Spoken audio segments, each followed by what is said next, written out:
My name is Andrew. I'm 47 years old, living in Los Angeles, California. I've bought a lot of things off of Craigslist. I was also once known as the Barter King. I once bartered my 1923 Ford T-Bucket for a 2009 Porsche 911 Turbo. I definitely came up on that trade. It was around summertime in the evening when I was browsing through Craigslist and I saw an ad that said, "Homeless need help."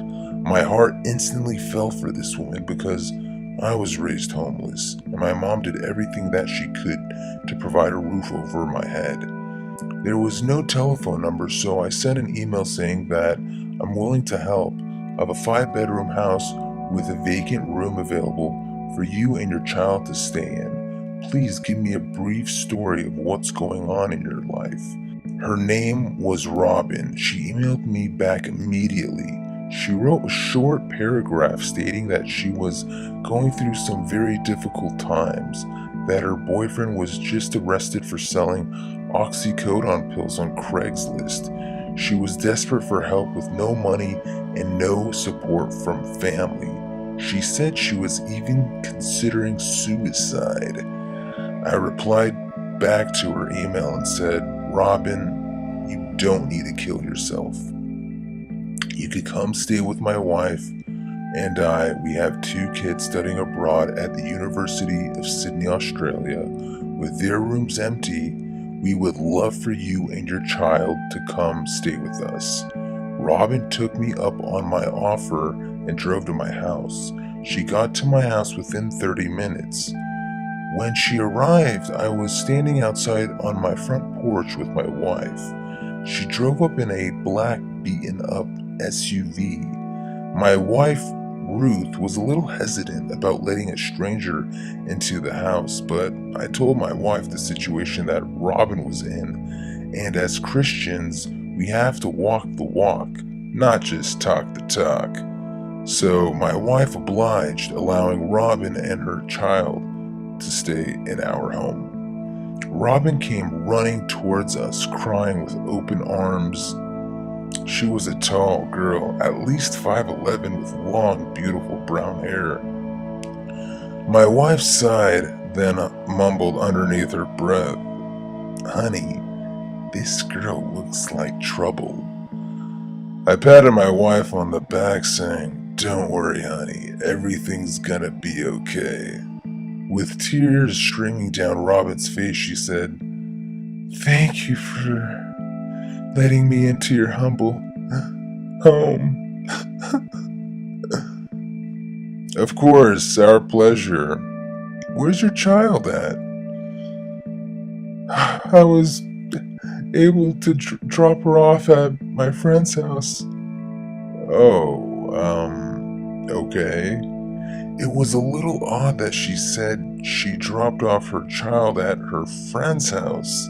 That made me feel a little confused because I thought she said she had no friends or family available to help her, and that's why she was homeless. We invited Robin into our home and presented her new room to her. Her eyes lit up full of joy. "Wow, thank you, Andrew." She gave me a hug and we called it a night. As I walked back with my wife towards our room, my wife cringed and said, "Babe, I have a bad feeling about this girl."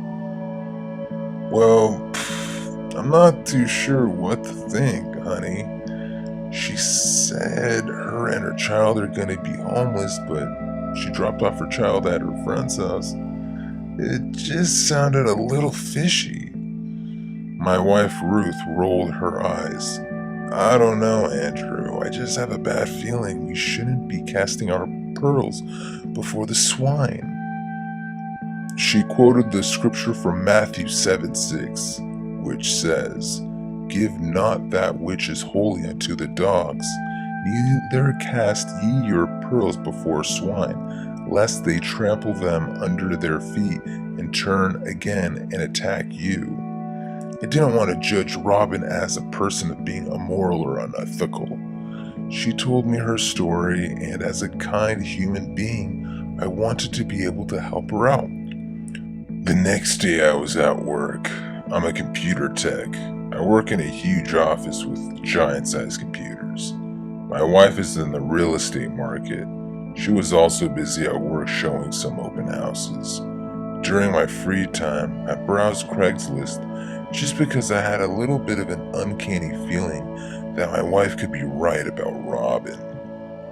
So I went on Craigslist and browsed the room share ads, and within 3 minutes of searching, I found an ad that said, "Beware of Robin and her family.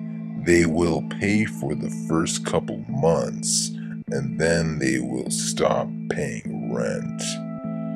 That wasn't a big deal for me because I never asked for any money from Robin, and we invited her into our house so we could help her get back up onto her feet.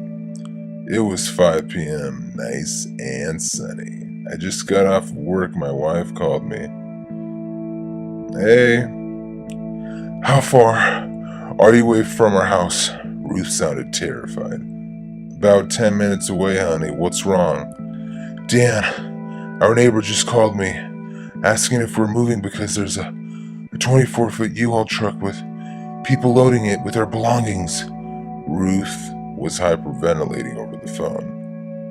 I was beyond shock. "Okay, honey, I'll be at our house shortly. I'll call you when I get there." I hung up the phone and hopped into my car. We do have valuables at our house: 65-inch 4K TV, Italian leather sofas, expensive paintings on our walls that are from Lars Ulrich from the band Metallica. We also have a music room with several $1,000s worth of guitars and amplifiers. Recently, I just purchased a Gibson Les Paul that was signed by Slash and Axl Rose from their 1992 tour that cost me a little over $30,000. But I wasn't too worried because the door was locked. Last and surely not least was my 2016 Chevrolet Corvette Z06, parked in my garage. The key was in the kitchen cupboard, but it wasn't like I gave Robin a tour of our entire house. I was in my economy car, a 2015 Chevrolet Volt. It's not entirely super fast, but it got me to my house quick enough. My heart was beating so fast I felt like I was going to have a heart attack. As I approached my house, there wasn't a 24-foot U-Haul truck.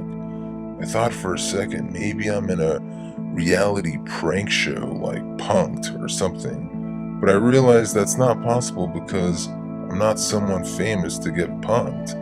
I parked my Chevrolet Volt slowly in my 3-car garage driveway. My neighbor came running out of his house. He shouted, "Andrew, the U-Haul truck just drove away." My heart sank. Just then, the far left garage door crept open slowly, and I heard my 650 horsepower V8 Vet ignite like a roaring lion. As the garage door opened all the way, Robin reversed my Vet out of my garage. I couldn't believe she was taking my sports car. I hopped out of my Chevy Volt, leaped at her, but she slammed on the gas pedal in reverse.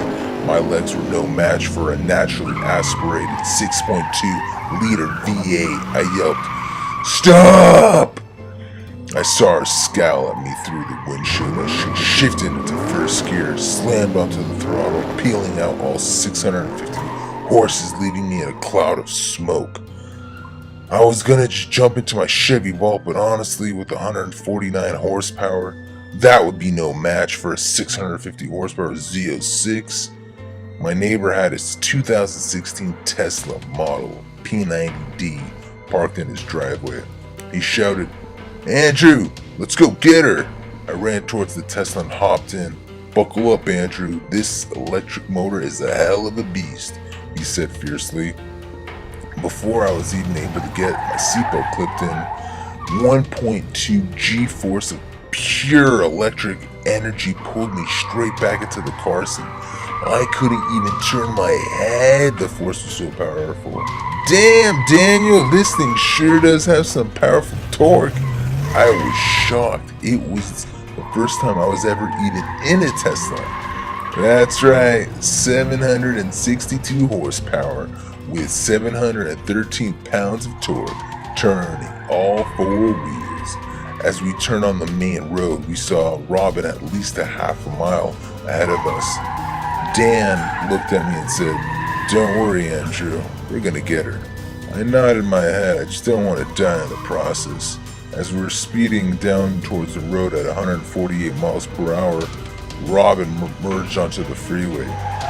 We continued following her as she punched the gas pedal, speeding down the freeway around 170 to 190 miles per hour. I dialed 911 and told the operator the situation we were in, and they told us to back off, not to stay in a high-speed pursuit. The operator replied back, "We will have officers pursue the driver." I looked at Dan and Dan shook his head. He was not going to give up. This Tesla was monstrously fast. He had it on ludicrous mode, which is pretty much full thrust, but its top speed was only 152 miles per hour, not able to keep up with that Corvette as it was speeding over 180 miles per hour. Just then, a minivan cut in front of the Corvette. Robin swerved out of the way and crashed into 3 other cars, causing her to flip 7 times as Robin was ejected out of the car. Dan slammed on the brakes. The crash was horrific. It took out 3 other cars in the process. Debris was everywhere. I hopped out of the Tesla and ran to Robin's aid. She was bleeding from her head and wasn't breathing. I shouted, "Someone call an ambulance!" Dan walked up behind me and said, "Fuck that bitch, let her die." I ignored his comment.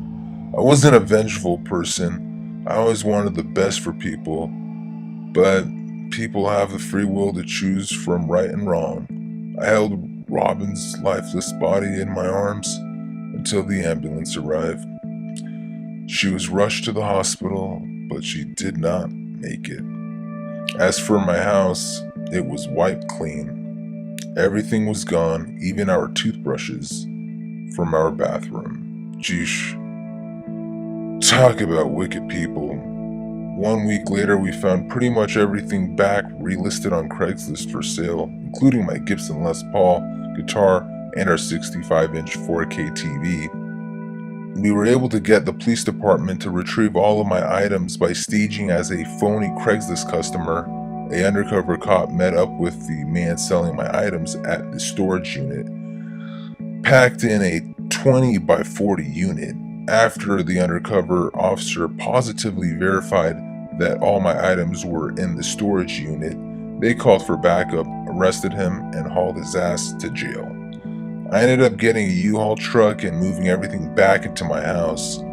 All I have to say is, there's a saying, everything happens for a reason. The truth is, sometimes things happen because stupid people make bad decisions.